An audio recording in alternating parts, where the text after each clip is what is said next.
Crazy ട്യൂട്ടേഴ്സിലേക്ക് എല്ലാവർക്കും സ്വാഗതം. നമ്മളിന്ന് ഇലക്ട്രോ കെമിസ്ട്രി എന്ന് പറയുന്ന ചാപ്റ്ററാണ് പഠിക്കുന്നത്, SSLCയുടെ. ഓക്കെ, എന്താണ് കെമിസ്ട്രി?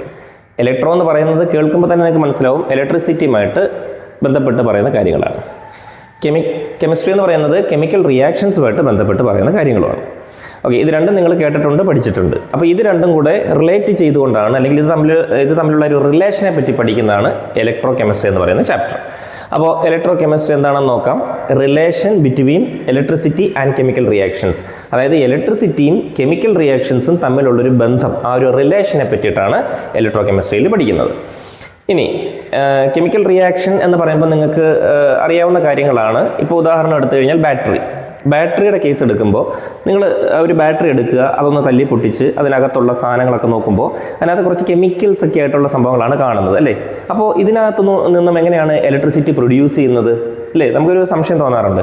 അപ്പോൾ ഈ ഒരു കെമിക്കൽസിനകത്ത് എന്തോ ഒരു കെമിക്കൽ റിയാക്ഷൻ നടക്കുന്നത് കൊണ്ടല്ലേ ഇതിലൂടെ ഇലക്ട്രിസിറ്റി ഉണ്ടായി അത് പ്രൊഡ്യൂസ് ചെയ്തതിന് ശേഷം നമുക്ക് നമ്മുടെ മൊബൈൽ ഫോൺ, അല്ലേ, ലിഥിയം അയോൺ ബാറ്ററിയാണ് യൂസ് ചെയ്യുന്നത്. മൊബൈൽസ് നമുക്ക് യൂസ് ചെയ്യാൻ പറ്റുന്നുണ്ട്, പോർട്ടബിളായിട്ട് കൊണ്ട് നടക്കാൻ പറ്റുന്നുണ്ട്. അതുപോലെ കാറിനകത്ത് ബാറ്ററി വെച്ചുകൊണ്ട് നമുക്ക് കൊണ്ടുപോകാൻ പറ്റുന്നുണ്ട്. അതുപോലെ വാച്ചിൽ ബട്ടൺ സെല്ലുകളാണ്, അല്ലേ? അപ്പോൾ അങ്ങനെ പലതരത്തിലുള്ള ബാറ്ററി ഉണ്ട്, റീയൂസബിൾ ഉണ്ട്, റീയൂസ് ചെയ്യാൻ പറ്റാത്തതുണ്ട്. അപ്പോൾ അങ്ങനെയുള്ള പലതരം ബാറ്ററികളുണ്ട്. ഇതിനകത്തെല്ലാം കെമിക്കൽസ് ആണുള്ളത്. ഈ കെമിക്കൽ റിയാക്ഷൻ, എന്തോ ഒരു റിയാക്ഷൻ നടപ്പിലാക്കി അതിലൂടെ ഇലക്ട്രിസിറ്റി പ്രൊഡ്യൂസ് ചെയ്താണ് നമ്മൾ ഈ പറയുന്ന ഡിവൈസുകളൊക്കെ യൂസ് ചെയ്യുന്നത്, അല്ലേ? അപ്പോൾ അതെങ്ങനെയാണ് നടപ്പിലാക്കുന്നത്, അതിൻ്റെ ഒരു വർക്കിംഗ് ഒക്കെ നമുക്ക് ഇതിനകത്തൂടെ പഠിക്കാനുണ്ട്. ഓക്കെ, ശരി. ഇനി ഇലക്ട്രോ കെമിക്കൽ സെൽ എന്ന് പറയുന്ന ഒരു സംഭവമുണ്ട്. എന്താണെന്ന് വെച്ച് കഴിഞ്ഞാൽ അതിൻ്റെ പ്രത്യേകത എന്താ? A device that converts chemical energy into electrical energy and vice versa through chemical reaction. Vice versa എന്ന് പറഞ്ഞാൽ തിരിച്ചും എന്നുള്ളൊരു ഉദ്ദേശമാണ്. അതായത് ഈ ഒരു ഡിവൈസിൻ്റെ പ്രത്യേകത എന്താണ്? ഇലക്ട്രോ കെമിക്കൽ സെല്ലിൻ്റെ പ്രത്യേകത എന്താണ്? Device that converts chemical energy into electrical energy. Chemical എനർജിയെ ഇലക്ട്രിക്കൽ എനർജി ആയിട്ട് കൺവേർട്ട് ചെയ്യുന്നു എന്ന് വെച്ചാൽ ബാറ്ററി പോലെ. എന്നിട്ട് എന്ത് ചെയ്യാണ്? വൈസ് വേഴ്സ, അതായത് ഇലക്ട്രിക്കൽ എനർജിയെ കെമിക്കൽ എനർജി ആയിട്ടും കൺവേർട്ട് ചെയ്യും. ഏതിലൂടെ? Through chemical reaction. ഒരു കെമിക്കൽ റിയാക്ഷൻ നടപ്പിലാക്കി. അപ്പോൾ ഒരു കെമിക്കൽ റിയാക്ഷൻ നടപ്പിലാക്കി ഇലക്ട്രിക്കൽ എനർജി കെമിക്കൽ എനർജി ആയിട്ടും കെമിക്കൽ എനർജി ഇലക്ട്രിക്കൽ എനർജി ആക്കിയും അതിനെ കൺവേർട്ട് ചെയ്യുന്ന ഒരു സെല്ലിനെയാണ് ഇലക്ട്രോ കെമിക്കൽ സെല്ല് എന്ന് പറയുന്നത്. ഇനി ഇതിൽ നിന്ന് നമ്മൾ പഠിക്കാനുള്ള 2 സെല്ലുകളെ പറ്റി പഠിക്കാനുണ്ട്. ഗാൽവാനിക് സെല്ലും പിന്നൊന്ന് ഇലക്ട്രോലിറ്റിക് സെല്ലുമാണ്. 2 സെല്ലുകളാണ്. എന്താണ് ഗാൽവാനിക് സെല്ല്? ഗാൽവാനിക് സെല്ല് എന്ന് പറഞ്ഞാൽ convert chemical energy into electrical energy. Chemical എനർജിയെ ഇലക്ട്രിക്കൽ എനർജി ആയിട്ട് കൺവേർട്ട് ചെയ്യുന്ന ഒരു സെല്ലാണ് ഗാൽവാനിക് സെൽ. പക്ഷേ ഈ ഗാൽവാനിക് സെല്ലിന് ഒരു പ്രത്യേകതയുണ്ട്. എന്താണ്? Through spontaneous chemical reaction. അതൊരു സ്പോണ്ടേനിയസ് ആയിട്ടുള്ള, എന്ന് വെച്ച് കഴിഞ്ഞാൽ ആരും ഒന്നും ചെയ്യണ്ട, തന്നെ നടന്നു പൊക്കോളും. മനസ്സിലായോ? ഇപ്പോൾ നമ്മളുടെ എന്താ പറയുക, കുട്ടികളുടെ കയ്യിലൊക്കെ എന്താ പറയുക, ഒരു ഫോൺ കിട്ടിയാൽ അത് പഠിക്കാൻ പറഞ്ഞിട്ട് നമ്മൾ കൊടുത്തിട്ട് നമ്മളങ്ങ് പോയി കഴിഞ്ഞാൽ ഇവരെന്താ ചെയ്യുക? സ്വാഭാവികമായിട്ടും അവർ ഗെയിം കളിക്കുക അല്ലെങ്കിൽ റീൽസ് കാണുക. അപ്പോൾ ഇത് അവരുടെ ഒരു ശീലമാണ്, അതൊരു സ്പോണ്ടേനിയസ് ആണ്, അല്ലേ? എന്ന് പറയുന്നത് പോലെ ഇവിടെ കെമിക്കൽ എനർജി ഇലക്ട്രിക്കൽ എനർജി ആയിട്ട് കൺവേർട്ട് ചെയ്യുന്നത് സ്പോണ്ടേനിയസ് ആയിട്ട്, അതായത് അതങ്ങ് സ്വയം അങ്ങ് നടപ്പിലാക്കുന്ന ഒരു അവസ്ഥയാണ്. അങ്ങനെയുള്ള സെല്ലാണ് ഗാൽവാനിക് സെൽ എന്ന് പറയുന്നത്. ഇറ്റ് ഈസ് എ സ്പോണ്ടേനിയസ് പ്രോസസ്സാണ് അവിടെ നടക്കുന്നത്. എന്നാൽ ഇതാണെങ്കിലോ, ഇലക്ട്രോളിറ്റിക് സെല്ലാണെങ്കിലോ, ഇലക്ട്രോളിറ്റിക് സെല്ലിൽ ഇലക്ട്രിക്കൽ എനർജി എന്ത് ചെയ്യുന്നു? കടത്തി വിട്ടിട്ട് കെമിക്കൽ റിയാക്ഷൻ നടപ്പിലാക്കുന്നു. എന്ന് വെച്ചാൽ നമ്മളൊരു എനർജി കൊടുത്തത് നടപ്പിലാക്കുകയാണ് ചെയ്യുന്നത്, സ്വയം നടക്കുക അല്ല. It is not a spontaneous process. അപ്പോൾ എന്താണ്? ഇതൊരു നോൺ സ്പോണ്ടേനിയസ് ആണ്. എന്താണ്? എനർജി അവിടെ കൊടുക്കണം. മനസ്സിലായോ? ഇതാണ് നിങ്ങൾ മനസ്സിലാക്കേണ്ട ആദ്യത്തെ ഒരു ഇൻട്രൊഡക്ഷൻ. രണ്ടാമത്തതിൽ കൊടുത്തിരിക്കുന്നത് അത് CuSO4 എന്നാണ് അതിന് പറയുന്നത്. ഇനി ഇതിനകത്തൊരു ഒരു കോപ്പർ റോഡ്, Cu എന്ന് പറയുന്ന ഒരു റോഡ് ഇതിനകത്തേക്ക് ഡിപ്പ് ചെയ്ത് വെച്ചിട്ടുണ്ട്, മുക്കി വെച്ചിട്ടുണ്ട്. അതായത് സിങ്ക് സൾഫേറ്റ് സൊല്യൂഷനകത്ത് സിങ്ക് റോഡും കോപ്പർ സൾഫേറ്റ് സൊല്യൂഷനകത്ത് കോപ്പർ റോഡുമാണ് ഡിപ്പ് ചെയ്ത് വെച്ചിരിക്കുന്നത്. ഇനി അതിനകത്തൂടെ എന്ത് ചെയ്യാണ്? രണ്ടിനെ കൂടെ കണക്ട് ചെയ്യാൻ ഒരു വയർ കൊടുത്തിരിക്കുന്നു. അതിനകത്തൊരു ബൾബും കണക്ട് ചെയ്ത് വെച്ചിട്ടുണ്ട്. ഇനി അതോടൊപ്പം ഒരു സോൾട്ട് ബ്രിഡ്ജ് എന്ന് പറയുന്നത് ഇങ്ങനൊരു സംഭവം, ഒരു സോൾട്ട് ബ്രിഡ്ജ്, അതൊരു ഗ്ലാസ് റോഡോ അങ്ങനെ എന്തെങ്കിലുമൊക്കെ ആയിരിക്കാം. അത് ഡിപ്പ് ചെയ്ത് വെച്ചേക്കാണ്, 2 സൊല്യൂഷനിൽ ഡിപ്പ് ചെയ്ത് വെച്ചിട്ടുണ്ട്, സോൾട്ട് ബ്രിഡ്ജ്. ഇനി എന്താണ്? ലെഫ്റ്റ് ഹാൻഡ് സൈഡിൽ സംഭവിക്കുന്നത് നെഗറ്റീവാണ്, ആനോഡാണ്, അവിടെ ഓക്സിഡേഷനാണ്. റൈറ്റ് ഹാൻഡ് സൈഡിൽ സംഭവിക്കുന്നത് പോസിറ്റീവാണ്, കാഥോഡാണ്, അവിടെ റിഡക്ഷനാണ്. ഓക്സിഡേഷൻ എന്ന് പറഞ്ഞാൽ കെമിക്കൽ റിയാക്ഷൻ നടക്കുമ്പോൾ ഇലക്ട്രോൺസിനെ വിട്ടുകൊടുക്കുകയാണ്. അതായത് ഇപ്പോൾ ഇലക്ട്രോൺസ് ആരുടെ കയ്യിലാണോ ഉള്ളത് അയാൾ നെഗറ്റീവ് ചാർജ് ആയിരിക്കും. എന്ന് വെച്ച് കഴിഞ്ഞാൽ നെഗറ്റീവാണ് ഇലക്ട്രോണിനുള്ളത്. അപ്പോൾ അത് ആരുടെ അടുത്തേക്ക് പോകുന്നോ അയാളും ഒരു നെഗറ്റീവ് സ്വഭാവക്കാരനായിരിക്കും അല്ലേ. ഓക്സിഡേഷൻ നടക്കുക എന്ന് പറയുമ്പോൾ ഇലക്ട്രോണിനെ അങ്ങ് കൊടുക്കുകയാണ്. റിഡക്ഷൻ എന്ന് പറയുന്നത് എന്താണ്? ഇലക്ട്രോണിനെ ഗെയിൻ ചെയ്യുകയാണ്. മറ്റേത് ലൂസ് ചെയ്യുകയാണ്, ഇത് ഗെയിൻ ചെയ്യുകയാണ്. ഇലക്ട്രോണിനെ ഗെയിൻ ചെയ്യുക എന്ന് പറയുമ്പോൾ ഇലക്ട്രോണിനെ നേടിയെടുക്കുകയാണ്. നേടിയെടുക്കുമ്പോൾ അവിടെ നെഗറ്റീവ് വരാനുള്ള സാധ്യത ഉണ്ട് എന്നുള്ളത് മനസ്സിൽ കരുതി വെച്ചേക്കണം. ഇതൊരു ബേസാണ്. ഓക്കെ, അപ്പോൾ അതാണ് ഓക്സിഡേഷൻ, റിഡക്ഷൻ. ഓക്സിഡേഷൻ എന്ന് പറഞ്ഞാൽ ഇലക്ട്രോണിനെ ലൂസ് ചെയ്യുന്നു, റിഡക്ഷൻ എന്ന് പറഞ്ഞാൽ ഇലക്ട്രോണിനെ ഗെയിൻ ചെയ്യുന്നു. ശരി, അപ്പോൾ ഈ ഫസ്റ്റ് ഹാഫിലുള്ള ഈ ഒരു സെല്ലിനെ നമ്മൾ ഹാഫ് സെൽ 1 എന്നും സെക്കൻഡ് ഹാഫിലുള്ള സെല്ലിനെ നമ്മൾ ഹാഫ് സെൽ 2 എന്നുമാണ് പറയുന്നത്. ജസ്റ്റ് ഇവിടെ ഈ ബൾബ് കണക്ട് ചെയ്ത് വെച്ചു, സ്വിച്ച് ഓൺ ചെയ്ത് കഴിഞ്ഞാൽ ബൾബ് കത്തും. പക്ഷെ ബൾബ് കത്തുമ്പോൾ ഇവിടുന്ന് ഇങ്ങോട്ടേക്കാണോ അല്ലെങ്കിൽ ഇവിടുന്ന് അങ്ങോട്ടേക്കാണോ കറണ്ട് പാസ് ചെയ്യുന്നത് എന്ന് നമുക്കറിയാൻ കഴിയില്ല. അപ്പോൾ കറണ്ട് അങ്ങോട്ടേക്കാണ് പാസ് ചെയ്യുന്നതെന്ന് അറിയാൻ വേണ്ടി നമ്മളൊരു ഗാൽവനോമീറ്റർ ഇവിടെ പ്ലേസ് ചെയ്യാണ്. ഇവിടെ ഒരു ഗാൽവനോമീറ്റർ പ്ലേസ് ചെയ്യാണ്. ഗാൽവനോമീറ്റർ പ്ലേസ് ചെയ്യുമ്പോൾ നമുക്ക് മനസ്സിലാവും അതിൻ്റെ നീഡിൽ എങ്ങോട്ടേക്കാണോ തിരിയുന്നത് അങ്ങോട്ടേക്കായിരിക്കും അതിൻ്റെ കറണ്ട് പാസ് ചെയ്യുന്നത്. ലെഫ്റ്റ് സൈഡിലേക്കാണ് നീഡിൽ പോകുന്നതെങ്കിൽ കറണ്ട് അങ്ങോട്ടേക്കും, റൈറ്റ് സൈഡിലേക്കാണ് നീഡിലെങ്കിൽ ഈ കറണ്ട് ഇങ്ങോട്ടേക്കായിരിക്കും പാസ് ചെയ്യുന്നത്. അപ്പം നമുക്കിവിടെ മനസ്സിലാക്കാൻ സാധിച്ചത് ഇവിടെ ഇലക്ട്രോണിൻ്റെ ഫ്ലോ റൈറ്റ് സൈഡിലേക്കാണ് നീഡിൽ പോകുന്നത്. അപ്പോൾ നമുക്ക് മനസ്സിലാക്കാൻ സാധിച്ചു ZNൽ നിന്നും CUയിലേക്കാണ് എന്ത് ചെയ്യുന്നത്, കറണ്ട് ഫ്ലോ ചെയ്യുന്നത്. ഗാൽവനോമീറ്റർ മാറ്റിയിട്ട് വോൾട്ട് മീറ്റർ ഇനി കണക്ട് ചെയ്തു. ഇവിടെ ഇലക്ട്രിക് പൊട്ടൻഷ്യൽ എന്ന് പറയുന്നത് 1.1 വോൾട്ട് കിട്ടിയെന്നാണ് അതിൻ്റെ അർത്ഥം. ഇനി സിങ്ക് സൾഫേറ്റ് പൗഡർ എടുത്തിട്ട് വെള്ളത്തിൽ കലക്കുകയാണ്. സിങ്ക് സൾഫേറ്റ് പൗഡർ വെള്ളത്തിൽ കലക്കുമ്പോൾ ഡിസോസിയേഷൻ സംഭവിക്കും. എന്താ ഈ ഡിസോസിയേഷൻ സംഭവിക്കുക എന്ന് പറഞ്ഞാൽ, ഞാനൊരു ഉദാഹരണം പറയാം. നമ്മുടെ കയ്യിൽ ഒരു ഉരുള ചോറുണ്ടെന്ന് വിചാരിക്കുക, ഉരുട്ടി ഇങ്ങനെ വെച്ചേക്കാണ്. അതെടുത്ത് വെള്ളത്തിലേക്ക് ഇട്ടു. വെള്ളത്തിലേക്ക് ഇടുമ്പോൾ എന്താവും, കുറച്ച് കഴിയുമ്പോഴത്തേക്ക് ആ ചോറിൻ്റെ ഓരോ ചോറുകളും ആ ഉരുളയിൽ നിന്നും അകന്നകന്ന് പോകുന്ന കണ്ടിട്ടില്ലേ എന്ന് പറയുന്നത് പോലെ തന്നെ ഇവിടെ എന്താണ്, സിങ്ക് സൾഫേറ്റ് എന്ന് പറയുന്ന പൗഡർ എടുത്ത് വെള്ളത്തിലേക്ക് കലക്കുമ്പോൾ അവിടെ എന്ത് ചെയ്യും, വെള്ളത്തിലേക്ക് ഇടുമ്പോൾ അതൊരു ഡിസോസിയേഷൻ സംഭവിക്കും. ഡിസോസിയേഷൻ സംഭവിക്കുക എന്ന് പറഞ്ഞാൽ എന്താ, ഇവിടെ ഉണ്ട് compounds break down into simple substance. ഒരു കോമ്പൗണ്ട് ആയിട്ടിരിക്കുന്ന സംഭവം വെള്ളത്തിലേക്ക് വീഴുമ്പോൾ അത് ബ്രേക്ക് ചെയ്ത് സിമ്പിൾ സബ്സ്റ്റൻസ് ആയിട്ട് മാറും. അപ്പോൾ ഇവിടെ എന്താണ് സംഭവിക്കുന്നത്, ഇവിടെ ZnSO4 അല്ലേ, നോക്കിക്കേ, ZnSO4 എന്ന് പറയുന്ന സിങ്ക് സൾഫേറ്റ് എന്തായി മാറും, അത് ബ്രേക്ക് ഡൗൺ ചെയ്യും. ഇതൊരു കോമ്പൗണ്ടാണ്. ഈ കോമ്പൗണ്ട് ബ്രേക്ക് ചെയ്ത് സൊല്യൂഷനിലേക്ക് ഇടുമ്പോഴത്തേക്ക് അത് ബ്രേക്ക് ചെയ്ത് Zn2+ഉം അതുപോലെ തന്നെ SO4 2- സ്പ്ലിറ്റ് ആവും. അങ്ങനെ ആ വെള്ളത്തിനകത്ത്, ആ ഒരു സൊല്യൂഷനകത്ത് മൊത്തവും അതങ്ങ് പടർന്ന് കിടക്കും. മനസ്സിലായല്ലോ, ഇതാണ് ഡിസോസിയേഷൻ സംഭവിക്കുക എന്നതുകൊണ്ട് ഉദ്ദേശിക്കുന്നത്.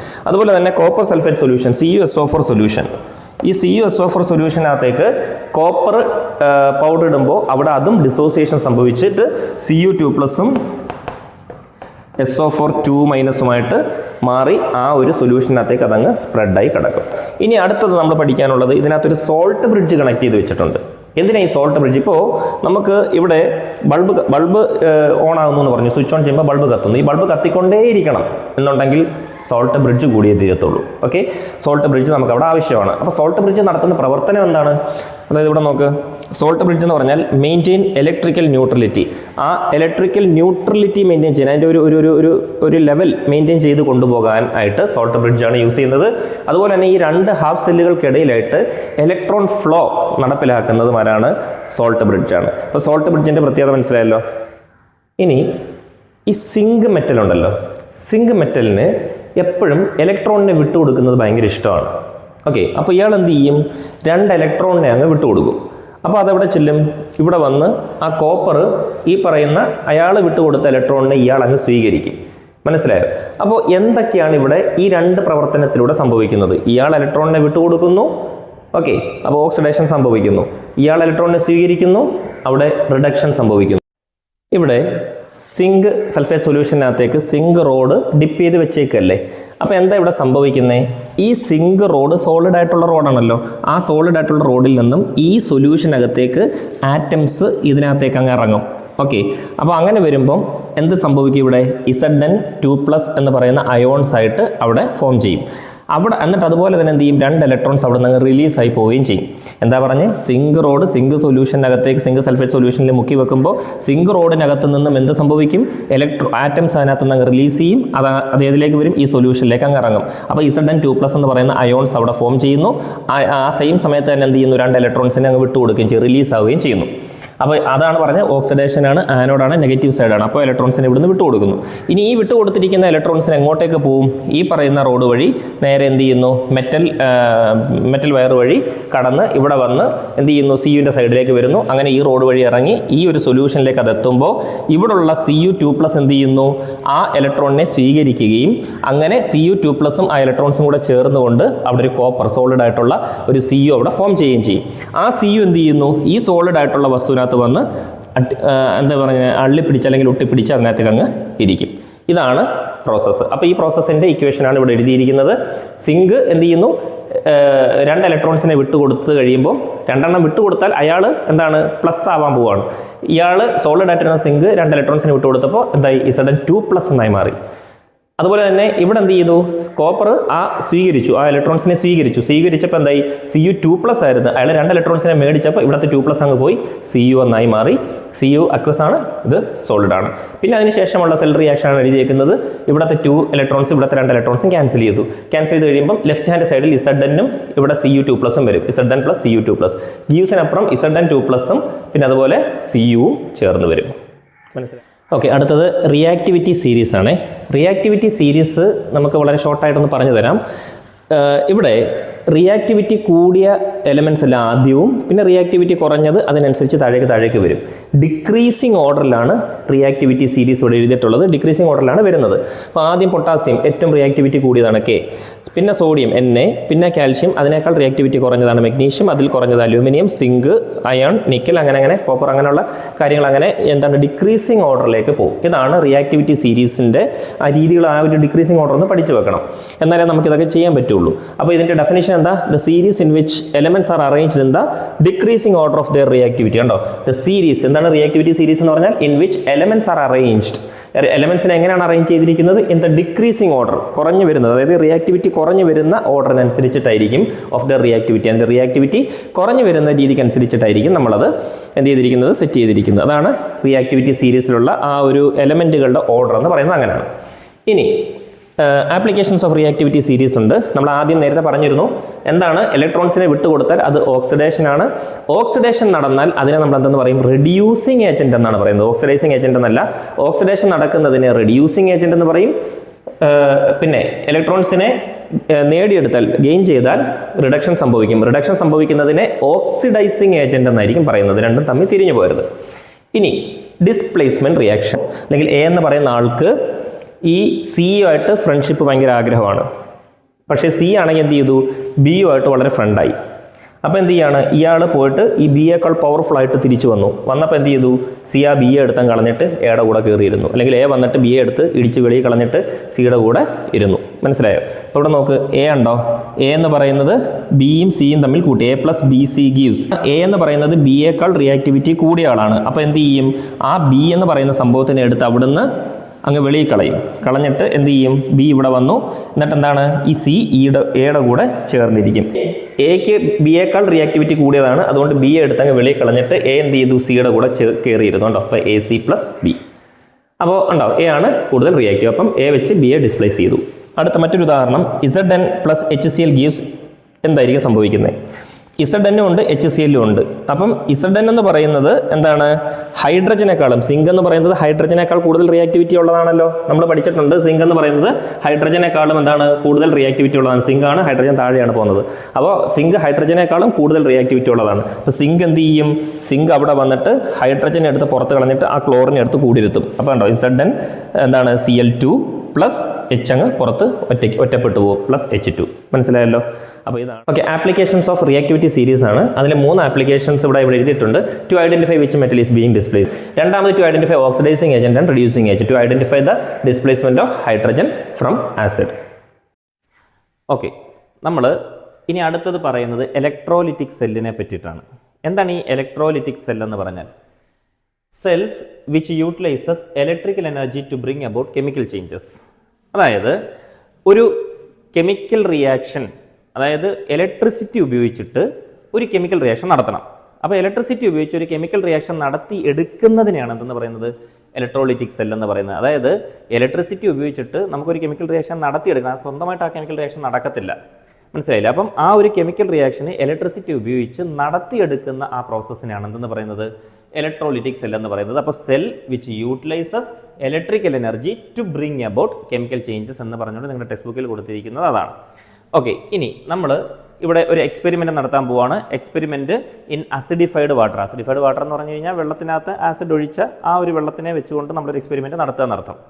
ഓക്കെ, അപ്പോൾ ആദ്യമായിട്ട് എന്തൊക്കെയാണ് ഇവിടെ നമ്മൾ ചെയ്യാൻ പോകുന്നത്? ആദ്യം എന്ത് ചെയ്യാണ്? ഒരു പ്ലാസ്റ്റിക് കപ്പ് അങ്ങ് എടുക്കുക. ഓക്കെ, ഇതൊരു പ്ലാസ്റ്റിക് കപ്പാണ്. ഈ പ്ലാസ്റ്റിക് കപ്പിൻ്റെ താഴ്ഭാഗത്ത് 2 ഹോൾ ഇട്ടിട്ട് അതിനകത്തേക്ക് റബ്ബർ സ്റ്റോപ്പർ പിടിപ്പിക്കുക. ഇതാണ് റബ്ബർ സ്റ്റോപ്പർ. ഉണ്ടോ? 2 റബ്ബർ സ്റ്റോപ്പർ അവിടെ പിടിപ്പിച്ചു. ഒരു കപ്പ് എടുക്കുന്നു, അതിനകത്തേക്ക് 2 റബ്ബർ സ്റ്റോപ്പർ പിടിപ്പിക്കുന്നു. ക്ലിയർ ആണല്ലോ? ഇനി എന്താ ചെയ്യുന്നതെന്ന് വെച്ച് കഴിഞ്ഞാൽ ഇതിനകത്തേക്ക് 2 ഗ്രാഫൈറ്റ് റോഡുകൾ അപ്പുറവും ഇപ്പുറവും പിടിപ്പിക്കണം. ഈ ഗ്രാഫൈറ്റ് റോഡ് എവിടെ നിന്ന് കിട്ടും? നമ്മളിപ്പോൾ ഈ ഒരു ടോർച്ചില്ലേ, ടോർച്ചിനകത്ത് ബാറ്ററി ഉണ്ടല്ലോ, വലിയ ബാറ്ററി. ആ വലിയ ബാറ്ററി പൊട്ടിച്ചു കഴിഞ്ഞാൽ അതിനകത്തുനിന്ന് കുറച്ച് കെമിക്കൽസും പിന്നെ അതുപോലെ തന്നെ ഒരു സിലിണ്ടറിക്കൽ പോലത്തെ ഒരു റോഡും കിട്ടും. ആ റോഡാണ് ഈ ഗ്രാഫൈറ്റ് റോഡ്. അതാണ് ഇതിനു വേണ്ടി നമ്മൾ യൂസ് ചെയ്യുന്നത്. ഓക്കെ, അപ്പോൾ അത് യൂസ് ചെയ്യാം. അപ്പോൾ അതിനെ നമുക്ക് ഗ്രാഫൈറ്റ് റോഡ് എന്ന് പറയാം. അപ്പോൾ 2 ഗ്രാഫൈറ്റ് റോഡ് അപ്പുറവും ഇപ്പുറവും പിടിപ്പിച്ചു. ഇനി എന്താ ചെയ്യുന്നത്? ഇതിനകത്തേക്ക് ഒരു വയർ കണക്ട് ചെയ്ത് കൊടുത്തിട്ട് ഒരു സൈഡിൽ ആനോഡ് പോസിറ്റീവ് ടെർമിനലും കൊടുത്തു, എന്നിട്ട് ഒരു സൈഡിൽ കാഥോഡ് നെഗറ്റീവ് ടെർമിനലും കൊടുത്തു. ഇത് രണ്ടും കൂടെ 6 വോൾട്ടിൻ്റെ ഒരു ബാറ്ററിയിലേക്ക് കണക്ട് ചെയ്തിട്ടുണ്ട്. ഓക്കെ ആണല്ലോ? ഇനി ഒരു സൈഡിൽ ഒരു സ്വിച്ചും കൊടുത്തിട്ടുണ്ട്. ഈ സ്വിച്ച് ഓൺ ആക്കുമ്പോഴാണ് അവിടുന്ന് ഇലക്ട്രിസിറ്റി പ്രവഹിക്കുന്നത്. ഇത്ര അറിയാമല്ലോ. ഇനി എന്താ സംഭവം എന്ന് വെച്ച് കഴിഞ്ഞാൽ ഈ ഒരു ഗ്രാഫൈറ്റ് റോഡിനകത്തേക്ക്, അതായത് ഇത് സ്വിച്ച് ഓൺ ചെയ്യുന്ന സമയത്ത് നമുക്ക് എന്താണ് ഇവിടുത്തെ പ്രോസസ്സ്, എന്താണ് നമ്മുടെ പർപ്പസ്? നമ്മളിവിടെ ഇലക്ട്രോളിസിസ് പ്രോസസ്സ് നമ്മൾ നടത്തുന്നത് ഈ ഇലക്ട്രോലിറ്റിക് സെല്ലിനകത്ത് എന്താണ് നമ്മൾ ചെയ്യാൻ ഉദ്ദേശിക്കുന്നത്? അതായത് വാട്ടർ H2O ഇതിനകത്തേക്ക് വെള്ളം നിറച്ചിട്ടേക്കുമല്ലേ, ഇത് മൊത്തം വെള്ളം നിറച്ചിട്ടേക്കാണ്. അപ്പോൾ ഈ വെള്ളത്തിനെ H2O എന്ന് പറയുന്ന വാട്ടറിനെ നമ്മൾ സ്പ്ലിറ്റ് ചെയ്ത് ഹൈഡ്രജനും ഓക്സിജനും ആക്കി മാറ്റാനുള്ള ഒരു പ്രോസസ്സാണ് ഇവിടെ നടത്തുന്നത്. ഓക്കെ, അതായത് വാട്ടറിനെ ഹൈഡ്രജനും ഓക്സിജനും ചേർന്നാണ് വാട്ടർ ഉണ്ടായിരിക്കുന്നത് നമുക്കറിയാം. അപ്പോൾ ആ ഹൈഡ്രജനെയും ഓക്സിജനെയും കൂടെ വേർതിരിച്ച് വെള്ളം എടുത്തിട്ട് അതിൽ നിന്നും വേർതിരിച്ച് ഹൈഡ്രജനും ഓക്സിജനും ആക്കി മാറ്റണം. സത്യത്തിൽ എന്താ ഇവിടെ സംഭവിക്കുന്നത്? ഹൈഡ്രജൻ H2O എന്ന് പറയുമ്പോൾ അത് വെള്ളമാണ്, ഹൈഡ്രജൻ എന്ന് പറഞ്ഞാൽ ഓക്സിജൻ എന്ന് പറഞ്ഞാൽ ഗ്യാസുമാണ്. അപ്പോൾ വെള്ളത്തിനെ ഗ്യാസ് ആക്കി മാറ്റുന്ന ഒരു പ്രോസസ്സാണ് ഇവിടെ നടക്കുന്നത്. അപ്പോൾ ചുരുക്കി പറഞ്ഞാൽ ഇവിടെ 2 ഗ്രാഫൈറ്റ് റോഡ് വെക്കുമ്പോൾ ഇത് സ്വിച്ച് ഓൺ ചെയ്യുന്ന സമയത്ത് ഇവിടെ നിന്നും എന്താണ് ഒരെണ്ണത്തിനകത്തുനിന്ന് ഹൈഡ്രജൻ വരണം, ഒരെണ്ണത്തിനകത്തുനിന്ന് ഓക്സിജൻ വരണം. അപ്പോൾ അങ്ങനെ വരുമ്പോഴത്തേക്ക് എന്ത് സംഭവിക്കും? ഇത് ഗ്യാസ് ആകുമ്പോൾ ഇത് മുകളിലേക്ക് അങ്ങ് പോകത്തില്ലേ? അങ്ങനെ പോകാതിരിക്കാൻ 2 ടെസ്റ്റ് ട്യൂബിനെ എടുത്തിട്ട് കമിഴ്ത്തി ഈ ഗ്രാഫൈറ്റ് റോഡിനെ കവർ ചെയ്യുന്ന രീതിയിൽ ആഴ്ത്തി ഇറക്കി വെച്ചിട്ടുണ്ട്. ഇതിനകത്ത് കിടക്കുന്ന എന്താണ്? വെള്ളമാണ്. വെള്ളത്തിനകത്തൂടെ ഇലക്ട്രിസിറ്റി കണ്ടക്ട് ചെയ്യത്തില്ലെന്ന് നമുക്കറിയാമല്ലോ. കാരണം വാട്ടറിനകത്ത് അയോൺസ് വേണം. അയോൺസ് ഉണ്ടെങ്കിൽ എന്ത് ചെയ്യത്തുള്ളൂ? ഇലക്ട്രിസിറ്റി ഇതിനകത്തേക്ക് കണ്ടക്ട് ചെയ്യത്തുള്ളൂ. അപ്പോൾ ഈ അയോണുകളെ ഇതിനകത്തേക്ക് കൊണ്ടുവരണമെങ്കിൽ വെള്ളത്തിനകത്ത് ഒരു ആസിഡിൻ്റെ അംശം കൂടെ വേണമല്ലോ. അപ്പോൾ ആസിഡിനെ നമുക്കൊന്ന് കലക്കാൻ വേണ്ടി ഇതിനകത്ത് ഡൈല്യൂട്ട് ആയിട്ടുള്ള ഹൈഡ്രോക്ലോറിക് ആസിഡ് എന്ന് പറയുന്ന ഒരു ആസിഡ് നമ്മളൊരു 2-3 മില്ലി എടുത്തിട്ട് ഇതിനകത്തേക്ക് മിക്സ് ചെയ്യുക. അപ്പോൾ എന്തായി? ആ വെള്ളത്തിനകത്ത് അയോണുകൾ ഫോം ചെയ്യുമല്ലോ, അയോണുകൾ ഉണ്ടല്ലോ. അപ്പോൾ അങ്ങനെ വരുമ്പോൾ ഇലക്ട്രിസിറ്റി അതിനകത്തൂടെ കണ്ടക്ട് ചെയ്യും, കടന്നു പോകും. ഓക്കെ, ക്ലിയർ ആണല്ലോ? അപ്പോൾ അങ്ങനെയാണ്. എന്നിട്ട് എന്താണ് ഇനി ചെയ്യുന്നതെന്ന് വെച്ച് കഴിഞ്ഞാൽ ഇവിടെ ഈ 2 ടെസ്റ്റ് ട്യൂബുകൾ എടുത്ത് ഈ ടെസ്റ്റ് ട്യൂബുകൾ എന്ത് ചെയ്യാണ്? പിന്നെ ഗ്യാസ് അതിനകത്തേക്ക് വന്ന് ഫില്ലാവണം അല്ലേ? അപ്പം നമ്മളത് ഇതിനകത്തേക്ക് ഇങ്ങനെ പിന്നെ സ്വിച്ച് ഓൺ ചെയ്യുമ്പോഴത്തേക്ക് ഇതിനകത്തേക്ക് ഇങ്ങനെ 2 ടെസ്റ്റ് ട്യൂബിലും ഗ്യാസുകൾ ഇങ്ങനെ വന്ന് നിറയുന്നതായിട്ട് നമുക്ക് കാണാൻ പറ്റുന്നുണ്ട്. അപ്പോൾ ഈ ഗ്യാസുകൾ ഇതിനകത്ത് വന്ന് നിറയുന്നത്, അതായത് ഫില്ലാകുന്നത് ഏത് തരം ഗ്യാസാണ് എന്നുള്ളത് നമുക്കറിയില്ല. അപ്പോൾ അതറിയാൻ വേണ്ടിയിട്ട് നമ്മൾ ഈ ഒരു ടെസ്റ്റ് ട്യൂബിനെ വളരെ കെയർഫുള്ളായിട്ട് എടുത്ത് അതിൻ്റെ മൗത്തൊക്കെ ഒന്ന് പിടിച്ച് എന്ത് ചെയ്യുക? അതങ്ങ് എടുത്ത് പുറത്തേക്ക് എടുത്തിട്ട് എന്ത് ചെയ്യുക? മെഴുകുതിരി എടുത്തിട്ട് ആ മെഴുകുതിരി ഇതിൻ്റെ ഈ ഒരു ടെസ്റ്റ് ട്യൂബിൻ്റെ മൗത്തിലേക്ക് മെഴുകുതിരി പിടിപ്പിക്കുക. ഈ മെഴുകുതിരി കത്തിച്ച് വെച്ചിട്ട് ഈ ടെസ്റ്റ് ട്യൂബിൻ്റെ മൗത്തിലേക്കും അതുപോലെ ഈ ടെസ്റ്റ് ട്യൂബിൻ്റെ ആ വായു ഭാഗത്തേക്ക് എന്ത് ചെയ്യുക?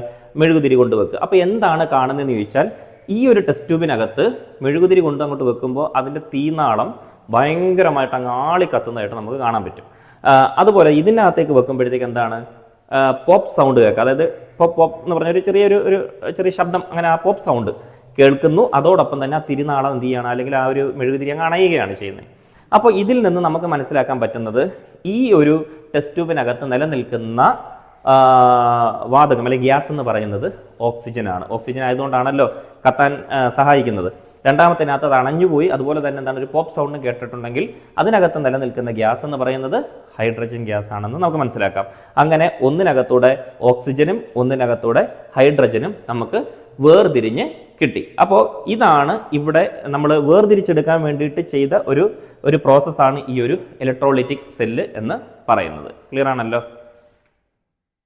ഓക്കെ, അപ്പം നമ്മുടെ ഇവിടെ എന്താണ് സംഭവിക്കുന്നതെന്ന് ചോദിച്ചാൽ, ഈ ഇലക്ട്രോലൈറ്റിക് സൊല്യൂഷനിലൂടെ ഇലക്ട്രിസിറ്റി കടന്നു പോകുമ്പോൾ ആ ഇലക്ട്രിസിറ്റി എന്താണ് ഇവിടെ H2-ഉം അതുപോലെ തന്നെ O2-ഉം ആയിട്ട് സ്പ്ലിറ്റ് ആവും.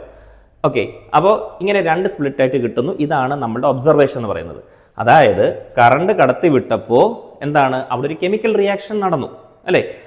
അതിനെയാണ് എന്തെന്ന് പറയുന്നത്, ഇലക്ട്രോലൈറ്റ് എന്ന് പറയുന്നത്. നമുക്ക് ഇതിനകത്തൊരു കെമിക്കൽ റിയാക്ഷൻ എഴുതാം. അതായത് H2O എന്ന് പറയുന്ന വാട്ടറിനെ എന്ത് സംഭവിച്ചു എന്നാണ് പറയുന്നത്, അത് രണ്ട് സ്പ്ലിറ്റായി H2 + O2 അല്ലേ?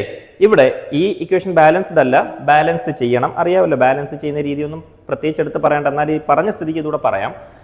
ഇവിടെ H 2 എണ്ണം ഉണ്ട്, ഇവിടെയും H 2 എണ്ണം ഉണ്ട്. ഓക്കെ, ബാലൻസ്ഡ് ആണ്. O ആണെങ്കിലോ, ഇവിടെ ഓക്സിജൻ ആണെന്നുണ്ടെങ്കിലോ ഒരെണ്ണമേ ഉള്ളൂ, ഇവിടെ ആണെങ്കിൽ 2 ഓക്സിജൻ ഉണ്ട്. അപ്പോൾ നമുക്ക് ഒരിക്കലും ഇവിടെ കൊണ്ടുവന്ന് O2 പിന്നെ ഇങ്ങനെ അല്ല ഇടേണ്ടത്. അതിന് പകരം എന്താ ചെയ്യേണ്ടത്, ഈ H2O ഫ്രണ്ടിലാണ് നമുക്ക് 2 കൊണ്ട് ഇട്ട് കൊടുക്കേണ്ടത്. ഇവിടെ O ഒരെണ്ണേ ഉള്ളൂ, ഇവിടെ 2 എണ്ണം ഉണ്ട്. അപ്പോൾ ഇവിടെ 2 O കൊണ്ടുവരാൻ വേണ്ടിയിട്ട് ആ 2നെ അടുത്ത് ഇവിടെ ഫ്രണ്ടിലിടും. പക്ഷെ അപ്പോൾ എന്ത് ചെയ്യും, ഈ 2 എന്ന് പറയുന്നത് ഓക്സിജന് മാത്രമല്ല ബാധകമായിട്ടുള്ളത്, ഹൈഡ്രജനും ഓക്സിജനും ഒരുപോലെ അവകാശമുണ്ട്. അപ്പോൾ ഇവിടെ ഹൈഡ്രജൻ 2ൻ്റെ കൂടെ ഒരു 2 വന്നപ്പോൾ ഇവിടെ ഹൈഡ്രജൻ 4 ആയി മാറി. അപ്പോൾ ഇവിടെ എത്ര ഹൈഡ്രജനാ, 2 ഹൈഡ്രജനേ ഉള്ളൂ. അപ്പോൾ അവിടെ പിന്നെയും ബാലൻസിങ്ങിൻ്റെ പ്രശ്നം വന്നു. ഓക്സിജൻ ആണെങ്കിലോ ഇവിടെ 2 എണ്ണം ഉണ്ട്, ഇവിടെയും 2 എണ്ണം ഉണ്ട്, അത് ഓക്കെയാണ്. അപ്പോൾ എന്ത് വേണം, 2 ഹൈഡ്രജൻ ഇവിടെ വന്നപ്പോഴത്തേക്ക് 2 × 2 4 വന്നതുകൊണ്ട് ഇവിടെയും ഹൈഡ്രജൻ 4 ആക്കാൻ വേണ്ടി ഇവിടെ ഒരു 2 കൂടി ഇട്ട് കൊടുത്തു. ഇപ്പോൾ ബാലൻസിങ് ആയി. ഒന്നുകൂടെ നോക്കിക്കേ, ഹൈഡ്രജൻ H2 എത്ര എണ്ണം ഉണ്ട്, 2 ഉണ്ട്. H2 ഇവിടെ എത്ര എണ്ണം ഉണ്ട്, 2 ഉണ്ട്. ഇവിടെ O ആണെങ്കിൽ എത്ര ഉണ്ട്, O എന്ന് പറയുന്നത് 2 ഉണ്ട്, O എന്ന് പറയുന്നത് ഇവിടെയും 2 ഉണ്ട്. അപ്പോൾ ബാലൻസ്ഡ് ആയല്ലോ.